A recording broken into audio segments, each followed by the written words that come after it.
Shalom bien-aimé, j'espère que tu vas bien. J'aimerais partager avec toi aujourd'hui un verset qui se trouve dans le livre de Daniel 11. On va aller dans Daniel 11 à partir du verset 32. On va lire que le verset 32 déjà. C'est l'un de mes versets préférés, honnêtement, qui dit ceci. Il séduira par des flatteries les traites de l'alliance, mais ceux du peuple qui connaîtront leur Dieu agiront avec fermeté. Et quand on parle de celui qui séduira les traites de l'alliance, on parle d'Antichos, qui a séduit une partie du peuple de Dieu et les a amenés à commettre des abominations. Mais j'aimerais essayer de lire en fait ce même verset-là dans Daniel toujours 11 à partir du verset 32, lire une partie en anglais. My English is not so good. Mon anglais n'est pas très top, mais je me débrouille par la grâce de Dieu. J'espère que tu comprendras. Pourquoi en anglais? Parce que j'estime que ça a vraiment de la portée et de la puissance.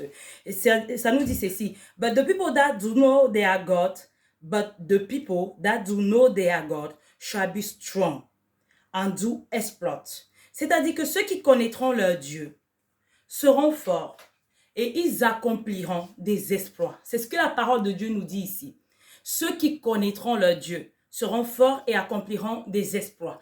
Connaître son Dieu nous donne d'être forts et nous amène à accomplir des exploits. Parce que quand tu connais la parole de l'Éternel, bien-aimé, il y a des choses qui ne te font pas bouger. Je me permets de poser ça. Il y a des choses qui ne te font pas bouger. Il y a des situations qui ne te font pas trembler. Bien que ça peut faire trembler toute personne commune à l'extérieur, toi, ça ne te fera pas trembler. Pourquoi? Parce que tu connais ton Dieu. Et la parole de Dieu nous dit que si tu connais ton Dieu, tu accompliras des exploits. Je vais aller avec toi dans le livre de Nombre 13. Et je vais lire le verset 1 de Nombre 13. Et ensuite, j'irai dans Nombre 14 qui nous dit ceci. Nombre 13, je lis.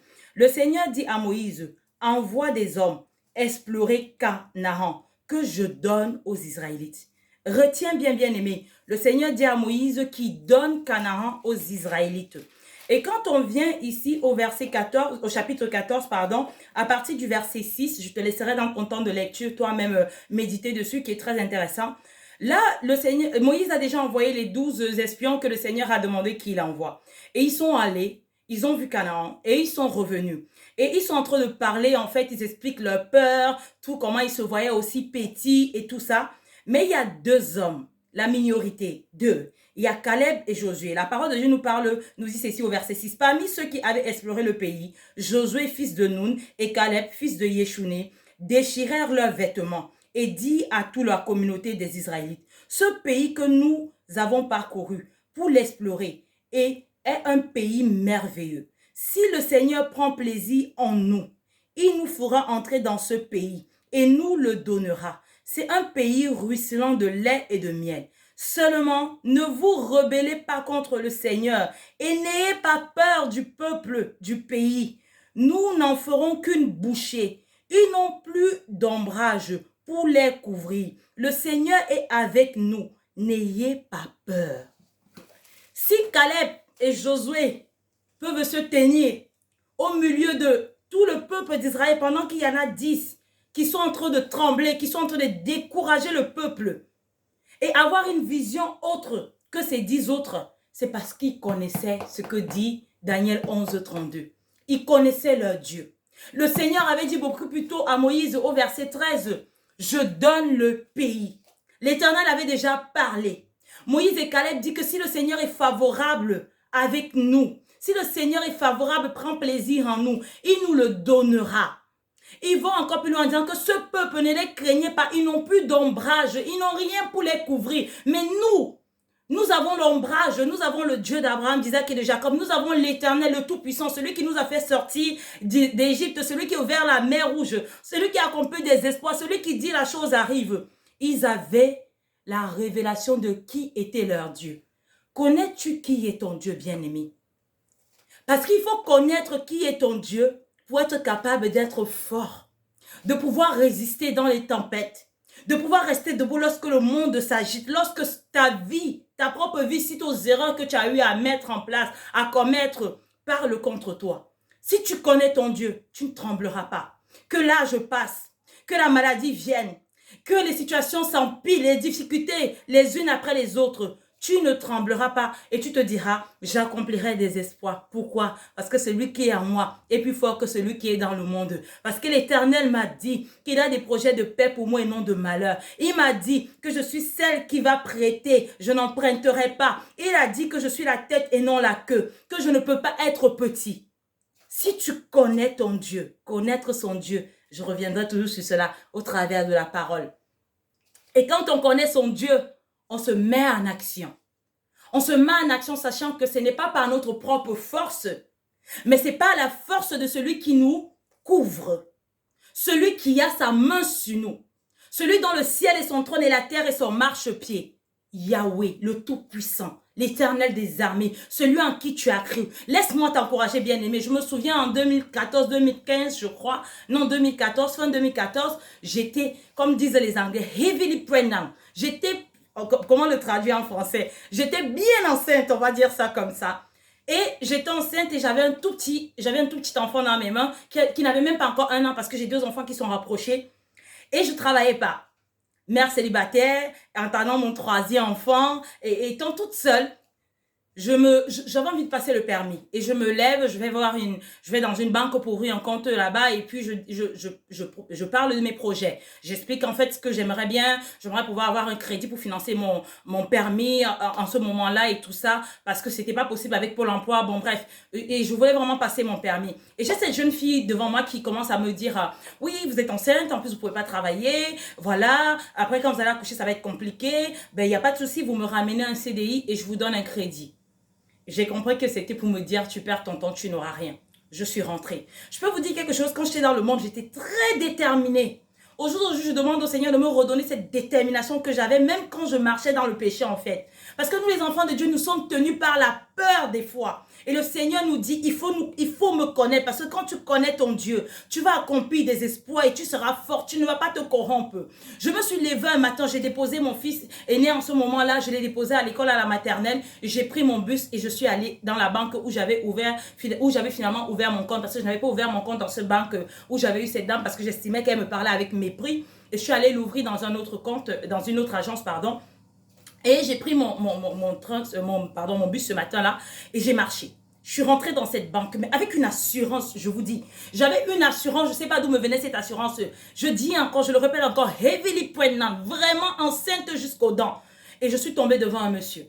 Et je dis à ce monsieur, j'aimerais avoir un crédit pour passer mon permis. J'aimerais pouvoir payer mon permis. Je n'ai pas de financement. Et c'est important pour moi parce qu'avec les enfants, ça va beaucoup me soulager, même pour mon avenir, en fait, de pouvoir travailler de manière simple et tout ça. Et ce monsieur m'a regardé. Il m'a dit, normalement, si je regarde vos conditions, si je regarde les critères, vous ne remplissez pas les critères pour avoir un crédit. Mais je vais vous aider. Ah, bien aimé, dis avec moi la faveur de Dieu. Je vais vous aider. Et ce monsieur-là m'a dit, en fait, dans notre banque, on a un service qui peut, il a détaillé. Et il m'a dit, je vous fais passer par ce parcours-là. Au travers de ce parcours-là, j'ai eu le financement, j'ai eu le crédit, j'ai passé mon permis par la grâce de Dieu et j'ai eu mon permis. Imagine que j'étais restée assise chez moi. Imagine que je n'avais pas fait ce pas de foi. That step of faith, si je ne l'avais pas fait et que j'étais restée à me morfondre, à m'apitoyer sur mon sort, à regarder mon état en disant de toute façon j'ai déjà détruit ma vie, il n'y a rien de bon qui peut sortir de là. Ceux qui connaîtront leur Dieu accomplira des exploits. Ils seront forts. La force que la parole de Dieu va te donner, l'assurance de te lever, de rentrer dans des lieux où ton diplôme, où ton éducation ne te donnera jamais de rentrer parce que tu sais quoi? Comme pouvait dire Victoria Renze, I get backing. Je sais celui qui est derrière et devant moi. Je sais celui qui ordonne mes pas. Je sais celui qui est à mes côtés. Et même s'il y a les géants, il est au-dessus de ces géants. Même si la situation elle est immense, il est au-dessus de cette situation. Une autre petite histoire, vite fait comme ça.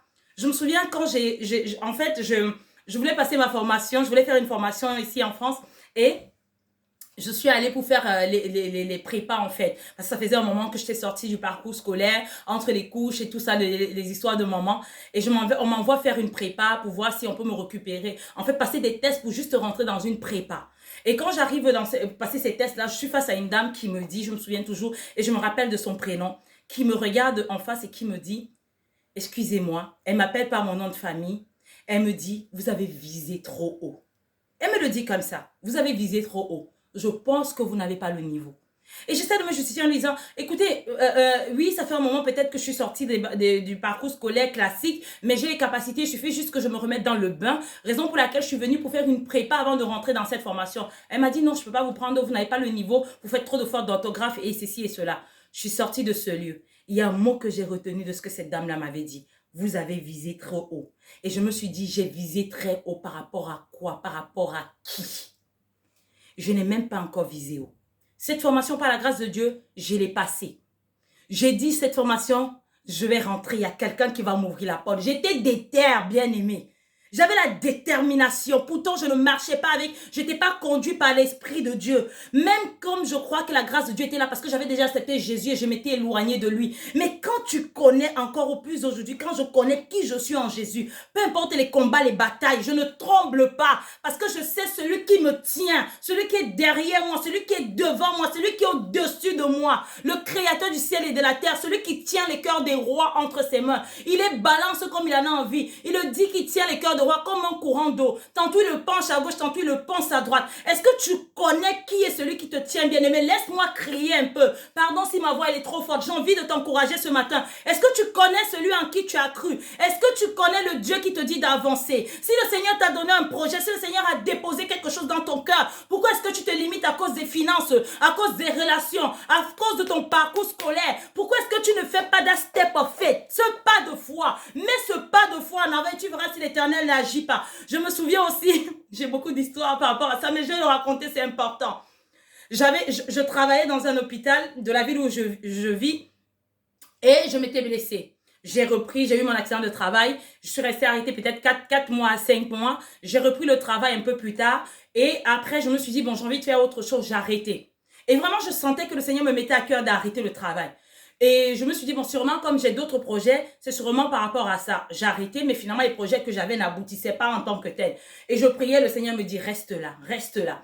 Et un jour, comme ça, je suis en train de prier, j'entends le Seigneur, l'Esprit de Dieu qui me dit, tu appelles telle personne. C'était mon ancien cadre qui était passé cadre sup et tout ça. L'Esprit me donne le prénom, me dit, tu appelles elle. Tu lui dis que tu veux un poste, tu vas travailler à 80%. Et le Seigneur me détaille tout. Mais la voix, elle était tellement claire, elle était tellement ferme que je savais que c'était le Seigneur. J'ai pris mon téléphone, j'ai appelé cette dame-là et je lui ai dit, je vais reprendre le travail. J'ai un projet en cours, c'est vrai, mais pour le moment, il n'a pas encore abouti. Je vais prendre le travail et je vais travailler pendant un temps jusqu'à ce que je puisse aller faire ce que j'aimerais vraiment faire. Elle m'a dit, il n'y a pas de souci. Elle m'a appelé, elle m'a proposé un premier service. Je dis, non, ça ne m'intéresse pas. Elle m'a proposé un deuxième service. Je dis, oui, ça m'intéresse parce que j'aimerais bien travailler en chir et tout ça. Et je suis partie dans ce service-là. Mais avant d'y aller, parce que j'avais des doutes, j'ai demandé des signes au Seigneur pour être sûr que c'était vraiment le Seigneur. Parce que vous savez, des fois, on entend la voix, après, on se laisse prendre par la peur et tout ça. Et tous les signes que j'avais demandé au Seigneur, cela s'est fait. Je vous donne un des signes qui m'a scandalisé. J'ai dit au Seigneur, en ce moment-là, j'avais le permis, mais j'avais plus de voiture. Ça faisait quelques années, peut-être 1 an ou 2 que j'avais pas de voiture.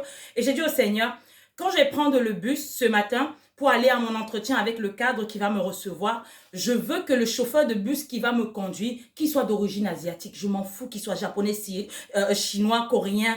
Je m'en fous. Je veux juste qu'il soit d'origine asiatique. Et je peux vous dire, bien aimé, quand ce bus a garé, le chauffeur de bus était bien d'origine asiatique. Parenthèse. Et j'ai aussi donné une condition au Seigneur parce qu'il y avait ma nièce qui avait accouché, l'enfant allait avoir 2 ans au mois de décembre et ça faisait un moment, je n'avais pas vu l'enfant depuis qu'elle était née. J'ai dit au Seigneur, ok, moi j'aimerais bien pouvoir aller voir la petite, je vais reprendre le travail, mais accorde-moi la grâce que voilà, je puisse pouvoir aller passer les fêtes de Noël avec ma nièce et voir ma petite fille parce que voilà, ça fait longtemps et puis j'ai pas vu l'enfant. Et le Seigneur m'a dit, t'inquiète pas, tu iras. Sauf que quand on me fait le planning, je me retrouve là, devant la cadre en travaillant, elle me fait travailler quasi le 24 décembre, elle me fait travailler le 31 et tout ça. Et puis, au départ, je suis allée la voir parce qu'ils nous demandent souvent si il y a une fête qui nous arrange ou l'autre pour qu'on on essaie de coordonner pour que chacun ait une fête où elle peut passer avec sa famille. Et moi, je lui avais dit, il n'y a pas de souci, je peux travailler le nouvel an. Mais par contre, le 24, le 25, j'aimerais bien avoir, parce que je dois me déplacer à avoir mes jours. Elle m'a dit, il n'y a pas de souci, sauf que finalement, je me retrouve en train de travailler. Et je commence à parler, je lui dis, mais non, c'est pas ce qu'on s'était dit, moi, et tout ça. Et je me souviens d'une amie à moi.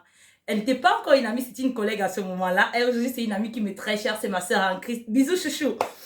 Parce qu'elle va regarder la vidéo. Et elle me dit, comme ça, mais elle ne dit pas en mal, en fait. Elle me dit à moi, Moi, je connais la cadre, elle ne va pas changer d'avis. Le mieux pour toi, trouve une collègue ou un collègue avec qui tu vas changer. Sauf qu'il n'y avait personne, c'était tendu, il n'y avait personne avec qui je pouvais changer. Je lui dis non, elle va changer. Elle va changer. Moi, je ne suis pas d'accord avec ça. C'est vrai que j'étais un peu virulente dans ma manière de parler, pas méchante, mais en fait, je connaissais ce que le Seigneur m'avait dit. Est-ce que tu comprends ça, bien-aimé? Quand tu connais ce que le Seigneur t'a dit, peu importe ce que les gens vont te dire, toi, tu connais ce que l'Éternel t'a dit. Toi, tu connais ce que la parole de Dieu te dit. Toi, tu connais celui qui te tient. Pourquoi est-ce que tu vas écouter les autres te décourager? Et je n'ai pas lâché. Et à la fin, c'est le même cadre qui m'avait dit une fois, deux fois, ce n'est pas possible que je vous change, vous vous débrouillez. Je suis allée devant mon père et je lui ai dit, c'est pas ce que tu m'avais dit. Tu m'avais dit que je pourrais y aller voir ma petite nièce et tout et tout. Je ne comprends pas pourquoi cette dame, le jour d'aujourd'hui, ne veut pas me donner. Si c'est comme ça, je vais arrêter le travail. Et cette dame-là m'a appelé le lendemain en me disant, vous aurez dû me dire que vous travaillez les deux. Faites. Enfin, bref, elle m'a donné mes congés et je suis partie. Pourquoi? Parce que je suis retournée vers celui qui m'avait donné la parole. Quand tu es dans l'action et que tu as une parole qui vient de ton Père, quand tu as la parole, même si elle n'est pas spécifique à toi, c'est une parole qui s'attache à toi, c'est une parole qui vient de l'Éternel, c'est une parole qui est l'Éternel. Pourquoi est-ce que tu t'arrêtes, bien-aimé? Est-ce qu'on t'a dit qu'il n'y aura pas les tribulations sur le chemin? Est-ce qu'on t'a dit qu'il n'y aura pas de secousses? On dit bien dans le verset 32 que ceux qui auront abandonné l'alliance, c'est-à-dire qu'il y en a qui connaîtront l'alliance, mais qui vont abandonner. Mais ceux qui resteront fermes, ceux qui ne vont pas trahir l'alliance, ils seront forts, ils vont accomplir des espoirs. Lève-toi. Tu es l'enfant de Dieu. Tu as le roi des rois qui te soutient. Laisse les pensées limitantes, laisse les pensées qui te disent que tu ne peux pas aller au-delà de ce que les gens de ta famille, au-delà de ton éducation. Tu connais qui est le Saint-Esprit, Holy Spirit, mon meilleur ami, mon associé principal. Quelqu'un avec qui tu te parles, il te donne les choses, toi-même tu restes, tu dis, ah, c'est pas possible, c'est vrai, vraiment, ça vient vraiment de Dieu. Ma soeur, tout mon bavardage que je suis en train de te dire aujourd'hui, mon frère, c'est ne te décourage pas. Tu as peut-être fait des erreurs sur le chemin. Peut-être tu t'es arrêté, comme moi je m'étais arrêté. Peut-être à un moment donné, tu avais fui parce que tu t'es dit, je vais aller voir ailleurs.